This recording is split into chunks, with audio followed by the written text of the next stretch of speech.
لا حول ولا قوة إلا بالله العلي العظيم. أعوذ بالله من الشيطان اللعين الرجيم.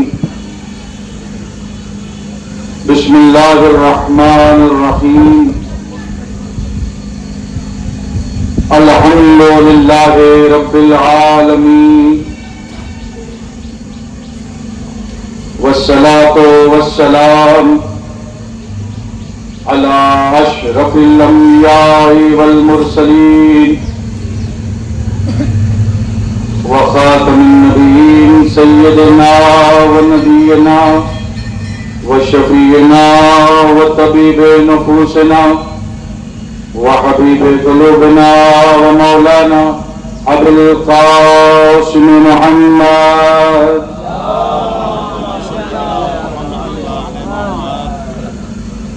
وعلى آله الطيبين الطاهرين المعصومين المظلومين.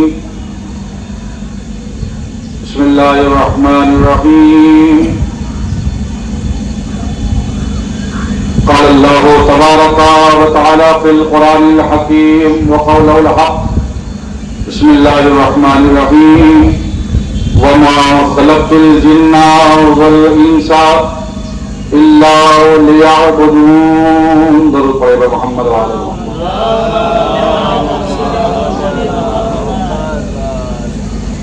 گزارش ہے ایک مرتبہ سورہ حمد اور 3 مرتبہ سورہ توحید کی تلاوت فرما کر سمیع علی مرحوم، انور حسین مرحوم، زوار حسین مرحوم، غلام حسین مرحوم، والحاج یعقوب علی کربلائی مرحوم و جملہ مومنین اور مومنات کے ایصال ثواب کے لیے آپ حضرات 1 مرتبہ سورہ حمد، 3 مرتبہ سورہ توحید کی تلاوت فرما کریں.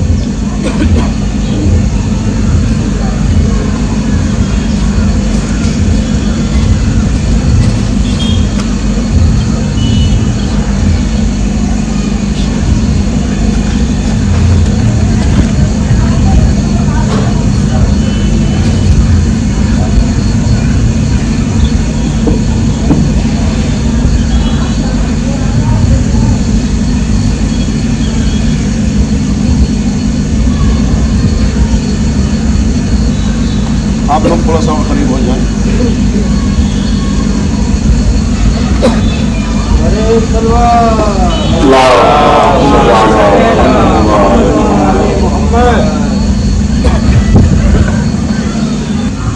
کیا ہے کہ جہاں پر تشریف فرما ہے، جب مجلس عزا ہوتی ہے اور فرش عزا بچتا ہے، علماء فرماتے ہیں کہ مخدرات طہارت و عصمت اس فرش عزا پر آتی ہے اور ہمارے ائمہ بھی اس فرش پر آتے ہیں. تو وہ لفظوں پر بدل کر یوں کہوں کہ فرش عزا صرف ایک فرش عزا نہیں ہے بلکہ ایک جنت کا ٹکڑا ہے. فرش عزا صرف ایک فرش عزا نہیں ہے بلکہ جنت کا ایک ٹکڑا ہے. اگر میں کسی بھی سامنے سے یہ پوچھوں، مومن سے پوچھوں، یہ بتائیے کہ اہل بیت کہاں رہتے ہیں، تو سبھی یہ کہیں گے کہ اہل بیت جنت میں رہتے ہیں. لیکن میں لفظوں کو بدل کر یوں کہوں کہ جہاں پر اہل بیت رہتے ہو وہ جگہ خود ہی جنت ہو جاتی ہے. اہل بیت جہاں رہتے ہو وہ جگہ خود ہی جنت بن جاتی ہے. اور جب فرش عزا بچتا ہے، مومنین آتے ہیں، سامعین آتے ہیں، تو اس کا معیار اور وقار اور بلند ہو جاتا ہے. اور اتنا بلند ہوتا ہے کہ شاعر 2 مصرے میں اسی بات کو بہت ہی خوبصورتی سے اور اچھے انداز میں بیان کرتا ہے کہ جب فرش عزا بچتا ہے کہ بلند ہوتے ہیں فرش عزا پر بیٹھ کے. ہم دیکھے گا کہ ہم کتنا بلند ہوتے ہیں. ہر ایک سامع اس منظر کو اپنے ذہنوں میں اتارے کہ دیکھیے ہم کتنا بلند ہوتے ہیں کہ بلند ہوتے ہیں فرش عزا پر بیٹھ کے. ہم فرشتے ہم کو یہاں سر اٹھا کے دیکھتے ہیں. فرشتے ہم کو یہاں سر اٹھا کے آگے دیکھتے ہیں. بہت بلند نعرہ صلوات.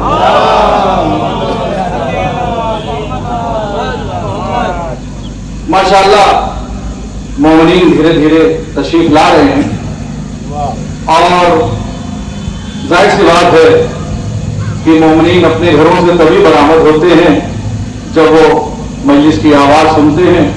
لیکن مجھے یقین ہے کہ بہرحال سامعین دھیرے دھیرے آتے رہیں گے اور ماشاءاللہ حضرات بہت ہی اچھے انداز میں سماعت فرما رہے ہیں. تھوڑا ابتدائی کلمات ہیں تاکہ کچھ سامعین اور آ جائیں تاکہ میں اپنے بیان کا مسلسل آغاز کروں. بہرحال خداوند عالم قرآن مجید میں ارشاد فرما رہا ہے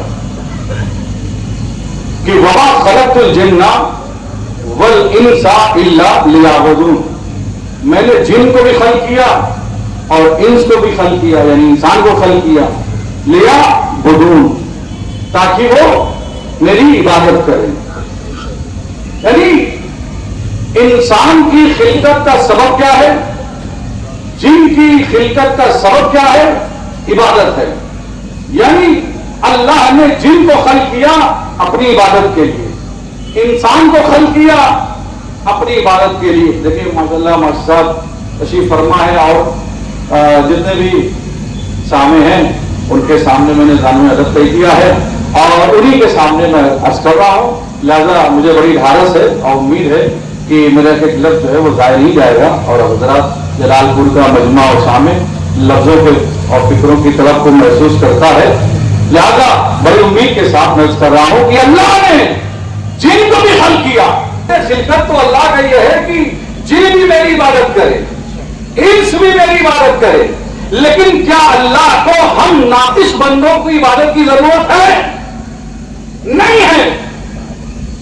ہماری ضرورت ہے کہ ہم اللہ کی عبادت کریں. ہماری ضرورت ہے. دیکھیے کنویں کو پانی کی ضرورت نہیں ہے, کنواں تو خود سیراب کرتا ہے. ہم کو ضرورت ہے کہ ہم کنویں کے پاس جائیں. اگر ہم کنویں سے اپنی دوری بنائے رکھیں گے تو ہم پیاسے مر جائیں گے لیکن سیراب نہیں ہوں گے. اس لیے اللہ تو بے نیاز ہے, اللہ کو ہماری عبادت کی ضرورت نہیں ہے. ہمیں ضرورت ہے کہ ہم اللہ کے پاس جائیں اور اپنے آپ کو عابد کہلوانے کے قابل بنائیں. کروں وما خلقت الجن والانس الا لیعبدون. میں نے جن کو بھی خلق کیا, انس کو بھی خلق کیا. کاہے لیے خلق کیا؟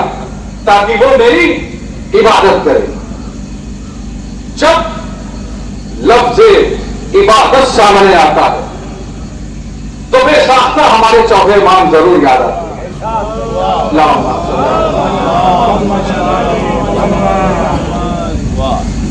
قرآن مجید میں ارشاد ہوا سورہ ہجر میں آیت نمبر 73, بسم اللہ الرحمن الرحیم, فَإِذَا صَوَّيْتُهُ فَنَفَخْتُ فِي رُوحِي وَقَوْلَهُ سَاجِدِينَ.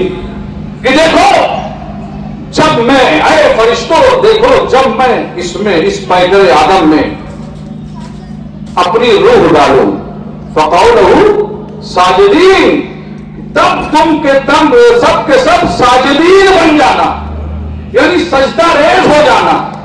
اللہ نے کہا جب میں اسے سوار لوں, سوار لوں, فَقَوْلَهُ ساجدین, تو سب کے سب سجدے میں چلے جانا. چنانچہ سب نے سجدہ کیا الا ابلیس, سوائے ابلیس کے. اللہ نے کیا کہا وَإِنَّكَ رَجِيمٌ, ابلیس سے کیا کہا وَإِنَّكَ رَجِيمٌ, تم رجیم ہو گیا, مردود باری ہو گیا. فقط ایک سجدہ نہ کرنے کی وجہ سے شیطان اللہ کی بارگاہ سے نکال لیا جائے اور ہم نہ جانے 24 گھنٹے میں کتنے سجدہ کرنے سے انکار کر دیتے ہیں. ضرور پڑھے گا محمد والے محمد پر. ظاہر سی بات ہے میں نے ابتدائی کلمات میں یہ کہا کہ اللہ کو ہماری عبادت کی ضرورت نہیں ہے, ہم کو ضرورت ہے کہ ہم اللہ کی عبادت کریں. اس لیے کہ درد خواجہ میر درد کا یہ شعر ہے کہ درد دل کے واسطے پیدا کیا انسان کو، درد دل کے واسطے پیدا کیا انسان کو، ورنہ طاق کے لیے کچھ کم نہ تھے کروڑیاں۔ اللہ کی عبادت کے لیے تو فرشتے کافی تھے، لیکن ہم کو جو اللہ نے پیدا کیا ہے وہ ایک دوسرے کی ہمدردی کے لیے پیدا کیا ہے، ایک دوسرے سے مدد کے لیے پیدا کیا ہے، تاکہ سماج اور معاشرہ تشکیل پا سکے۔ تو بہرحال اللہ نے کہا کہ جب میں اس پیکر آدم میں اپنی روح کو ڈالوں تو سب کے سب سجدہ ریز ہو جانا، سب کے سب سجدے میں چلے جانا۔ اتنا کیوں زور ہے اللہ کا کہ سب سجدہ کریں؟ کہا اس لیے کہ خود قرآن مجید میں ارشاد ہو رہا ہے ما منعک ان تسجد لما خلقت بیدی، ابلیس تم نے اسے سجدہ کرنے سے منع کر دیا کہ جسے میں نے دونوں ہاتھوں سے بنایا۔ توجہ ہے، قابل غور بات یہ ہے، ما منعک تم نے اسے سجدہ کرنے سے انکار کر دیا جسے میں نے دونوں ہاتھوں سے خلق کیا۔ قرآن مجید میں لفظ ہے بیدیہ، یعنی دونوں ہاتھوں سے خلق کیا۔ اب یا تو قرآن سے اس آیت کو نکال دو یا تو اللہ کا جو ہاتھ ثابت کرو۔ توجہ چاہتا ہوں، یا تو اس آیت کو نکالو، آیت کو نکال لیں گے تو کافر ہو جائیں گے۔ آیت کیا قرآن کے ایک نقطے کا انکار ہے تو ہم کافر ہیں؟ تو پھر اللہ کا ہاتھ ثابت کرو۔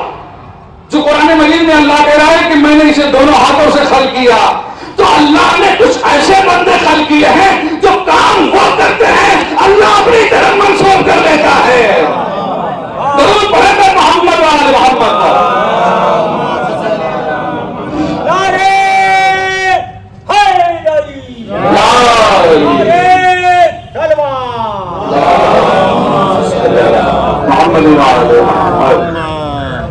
ماشاء اللہ دیکھیے نانا نے نعرہ لگایا، آپ حضرات نے نعرے حیدری کا جواب بھی دیا۔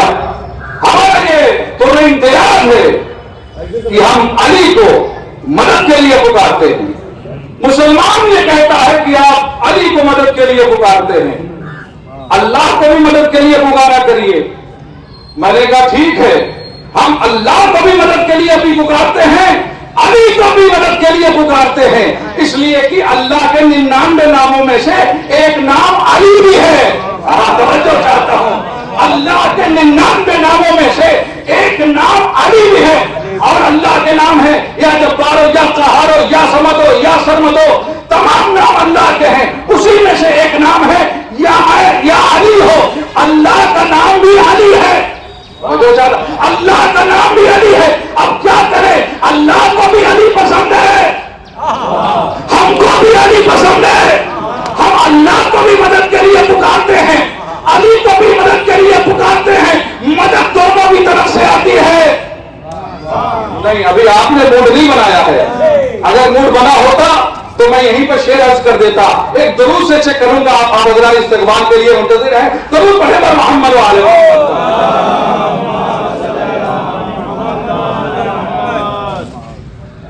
اللہ کا نام علی بھی ہے، ابو طالب کے بیٹے کا نام بھی علی ہے۔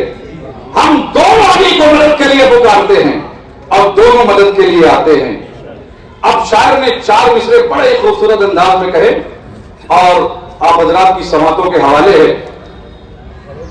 کہ شکستہ حوصلوں پر اسم اعظم سے شباب آئے۔ ایک مصرا دیکھیے گا، شکستہ حوصلوں، مدد دونوں طرف سے آتی ہے، شکستہ حوصلوں پر اسم اعظم سے شباب آئے، شباب آئے تو دامن میں ثواب بے حساب آئے۔ شکستہ حوصلوں پر اسم اعظم سے شباب آئے، شباب آئے تو دامن میں ثواب بے حساب آئے۔ اور خدا کو بھی پکارو تو پکارو یا علی کہہ کر، فلک سے بھی جواب آئے، نجف سے بھی جواب آئے۔ صلوات پڑھتے پر محمد وآل محمد۔ زندہ باد زندہ باد ایمان ابو طالب زندہ باد زندہ باد زندہ حسن حسین زندہ باد زندہ باد زندہ حسن حسین زندہ باد زندہ باد زندہ اکبر قاسم زندہ باد زندہ باد زندہ مولانا محمد زندہ باد زندہ باد زندہ نعرہ حیدری علی یا علی یا نعرہ سلوات اللہم صلی علی محمد وعلی۔ تو بہت شکریہ آپ حضرات کی توجہات کا، دونوں طرف سے مدد آتی ہے۔ کیا کہا اللہ نے؟ ماں بنا کا تم نے اس سے سجدہ کرنے سے انکار کیا جسے میں نے اپنے دونوں ہاتھوں سے خلق کیا۔ تو بزرگان محترم، اللہ کا دو ہاتھ تو تلاش کرنا ہوگا کہ وہ دو ہاتھ کون ہیں۔ علی نے اپنی 4 سالہ جو حکومت تھی کوفے میں 4.5 سال، مقام فخر میں جہاں پہ بہت سے اپنے فضائل بیان کیے ممبر سے کہ فاتح کشوں میں رزق کا بانٹنے والا میں ہوں، گھٹن کے ماحول میں ہواؤں کا چلانے والا میں ہوں، تہہ دلا موسموں کو بارشوں سے نوازنے والا میں ہوں، شوہر بطول میں ہوں، اور جنگ کا سرما میں ہوں، کل ایمان میں ہوں، مولا کائنات میں ہوں، شوہر بطول میں ہوں، پدر حسنین میں ہوں، جنگ کا سورما میں ہوں، عدل اللہ میں ہوں، عین اللہ میں ہوں، جم اللہ میں ہوں۔ تمام علی نے فضائل بیان کیے، وہی پر علی نے مقام فخر میں یہ کہا کہ خمت تو تینتا آدم بیدیا 40 صباحن، میں ہی وہ علی ہوں کہ جس نے آدم کی مٹی کو اپنے ہی دونوں ہاتھوں سے ڈھونڈا۔ پتہ یہ چلا کہ اللہ قرآن میں جو کہہ رہا ہے کہ بیدیا وہ کوئی اور نہیں، وہ علی کا ہاتھ ہے کہ جسے علی نے اپنے دونوں ہاتھوں سے گودا، 40 دنوں میں گودا۔ اور جب آدم کا پتلا تیار ہوا، مٹی تیار ہوئی، تو پھر اللہ نے کہا فیضا سویتم، دیکھو جب میں اس کو سوال دوں، اس میں روح پھونکوں تو سب کے سب سجدے میں چلے جانا۔ اس آیت سے یہ واضح ہوا کہ تمام کے تمام فرشتے کیا ہیں؟ ساجدین ہیں۔ کیا ہے؟ وقولہ ساجدین، تمام کے تمام فرشتے کیا ہیں؟ وہ ساجدین ہیں۔ لیکن سورہ انبیاء آیت نمبر 72 میں خدا بند عالم ارشاد فرما رہا ہے انبیاء کے لیے کہ دیکھو یہ انبیاء وہ ہیں جو نماز کو قائم کرتے ہیں، وہ اقامت الصلاۃ کا لفظ ہے، وہ ایتاء الزکوٰۃ کا لفظ ہے، زکات بھی دیتے ہیں، نماز کو قائم بھی کرتے ہیں اور ہمارے امر کی ہدایت بھی کرتے ہیں۔ اور اس کے بعد آیت ہے، کیا آیت ہے؟ وَكَانَ عَابِدِينَ، یعنی تمام کے تمام جو انبیاء ہیں وہ عابدین ہیں۔ توجہ چاہتا ہوں، تمام کے تمام انبیاء عابدین ہیں، تمام کے تمام فرشتے ساجدین ہیں۔ قربان جاؤ سید سجاد آپ کی عظمت پر، جب نبیوں کے فہرست میں جائیں تو سید ساجدین، جب نبیوں کی فہرست میں جائیں تو زین العابدین، فرشتوں کی فہرست میں جائیں تو زین العابدین۔ صلوات پڑھ دے محمد وآل محمد پر۔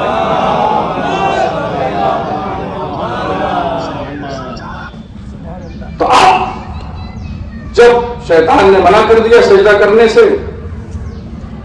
تو اللہ نے نوٹس لی، تو شیطان نے کہا تم نے سجدہ کیوں نہیں کیا؟ اللہ نے کہا سجدہ کیوں نہیں کیا؟ تو شیطان کہتا ہے انا خیر منہ، کیا کہا؟ انا خیر منہ، میں اس سے افضل ہوں۔ اس سے افضل ہوں؟ آدم سے افضل ہوں۔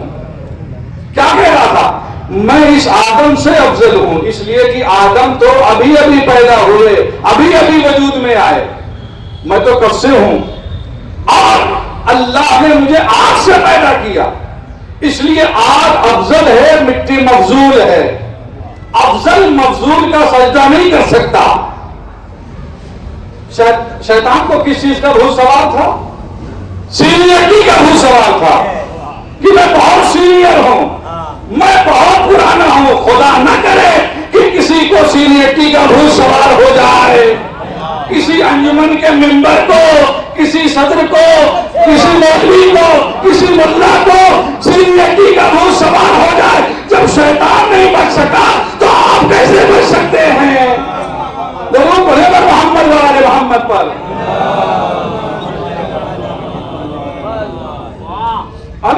منہم، میں اس سے افضل ہوں. اچھا یہ بتائیے ہماری خلقت کن چیزوں سے مل کر ہوئی؟ عناصر اربعہ، 4 چیزوں سے مل کر ہوئی. کیا ہے؟ پانی، آگ، ہوا، مٹی. ہماری خلقت 4 چیزوں سے مل کر ہوئی: پانی، آگ، ہوا، مٹی. شیطان 3 کا اقرار کر رہا تھا. شیطان 3 کا اقرار کر رہا تھا، 1 سے انکار کر رہا تھا. توجہ چاہتا ہوں، جو بھی پہنچ گیا وہ پہنچ گیا. شیطان 3 شے کا اقرار کر رہا تھا، 1 سے انکار کر رہا تھا. کہا یہ مٹی سے پیدا ہوا، میں اسے سجدہ نہیں کروں گا. یعنی وہ مٹی سے انکار کر رہا تھا، اور چیزوں کا اقرار کر رہا تھا. ہماری خلقت 4 چیزوں سے ہوئی نا: پانی، آگ، ہوا، مٹی.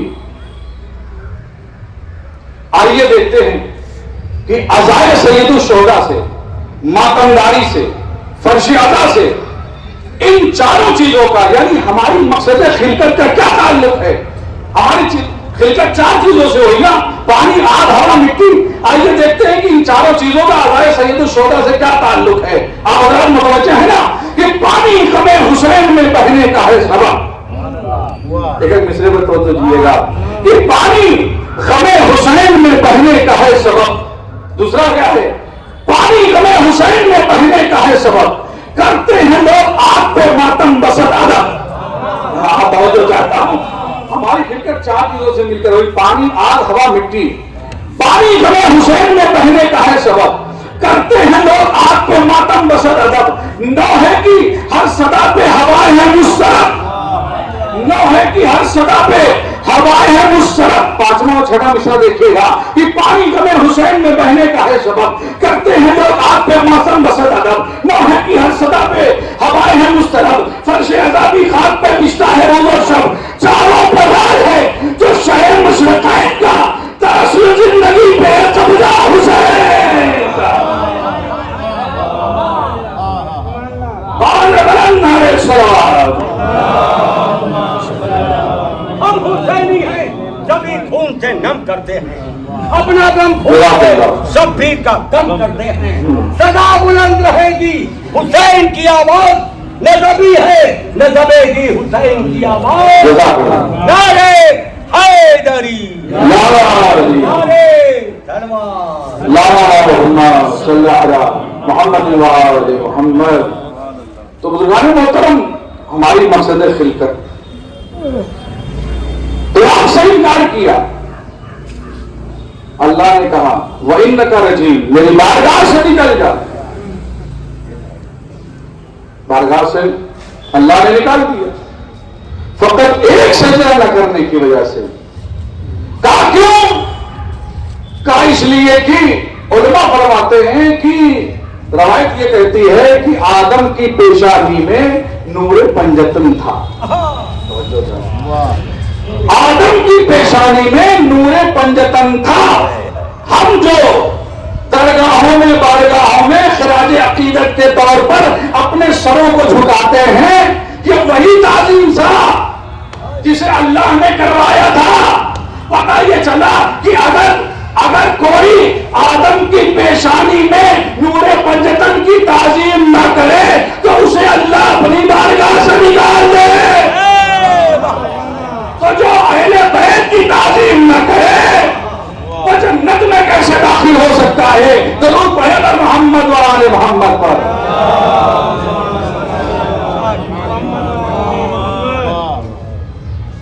انا خیر منہم، من سے افضل ہوں. اور یہ ہمیں بتاتا ہے کہ سید سجاد نے کس بلندی اس کے ساتھ اور کس وقار کے ساتھ سجدہ کیا کہ سید الساجدین لقب ہوا، زین العابدین ہو گیا لقب. میں جب یہ پڑھ رہا تھا تو میرے ذہن میں یہ سوال آیا کہ جب اللہ کو معلوم تھا کہ سجدے کے وقت